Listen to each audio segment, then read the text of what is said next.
A cat walked around the forest, puffing out his chest. He walked like he owned the place because in his mind he did. All the other animals looked up to him, especially the little mouse. One evening, while the cat was fast asleep, the mouse quietly left his hole. He gathered some food and brought it to the cat's den. He cleared the traps that the weasel had set outside the den. He fixed the hole in the roof so that the rain would stop dripping in the middle of the night. He did all this so that the cat could sleep well. When the first rays of sunlight peeked through the trees, the mouse would scurry back into his hole. The cat would wake up, stretch and yawn, and walk out into the forest. He would take a look around and see that someone had been busy during the night. His food dish was full, the traps were gone, and the roof was fixed.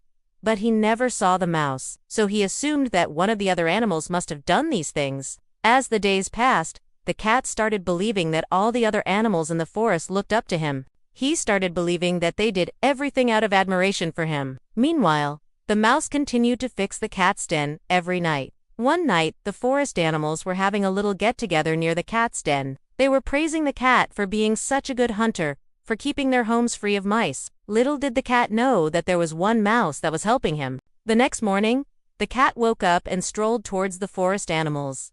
He joined them and took a seat. To his surprise, the animals started praising him. "You are indeed the bravest cat in the forest," said a deer. "You keep us all safe?" said an owl. The cat felt very important. He sat there soaking in all the compliments until a squirrel interrupted. "Oh, did you also clear the traps last night? We almost had an accident."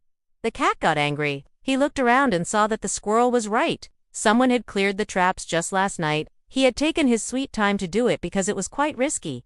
And now someone had come and taken all the credit. He could not stand it. He jumped off the log and started pacing around. Just then, he saw the little mouse peeping from behind a tree. In a fit of rage, he picked up the mouse and threw him into the bushes. "You sneaky rodent! I see what you're up to," he hissed. The mouse squeaked and tried to explain, but the cat just kept on scolding. He did not even listen to what the mouse had to say.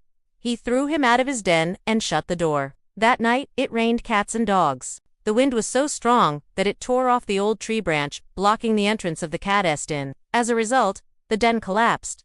The cat huddled in a corner, scared and wet. He had no shelter. He spent the entire night shivering in the rain. Next morning, the sun shone brightly, but the cat did not feel like coming out. He was very scared. He didn't want to go out in the open, but when he turned to go back into his den, he found that it had vanished. In its place was a small mound of dirt. The cat was shocked. Where would he go now? What would he do now? He was all alone. Just then, he noticed that the little mouse was scampering up the tree. The cat called out to him, "Hey, little mouse, where did my den go? Who did this?" The mouse stopped and looked at the cat. For a moment, the cat thought that the mouse was going to run away, but instead, the mouse jumped onto the ground and started walking towards the old oak tree. The cat followed him. As they reached under the tree, the cat noticed some pebbles and dirt scattered around, and in the center was a tiny hole. The mouse looked at the cat and said, "This is where your new den is. I made it for you." The cat was stunned. He realized that all along he had been scolding the wrong guy. The mouse had been helping him all this time, and he had been paying him back with abuse. The cat felt ashamed. He wanted to apologize to the mouse, but the mouse had already disappeared into his hole. The cat sat there for a long time. Finally, he went to his new den. That night he slept with a heavy heart, but it was a comfortable den. It was warm and safe, and the cat knew that he had to thank the mouse in the morning. The moral of the story is, true kindness asks for nothing, but leaves a deep impact.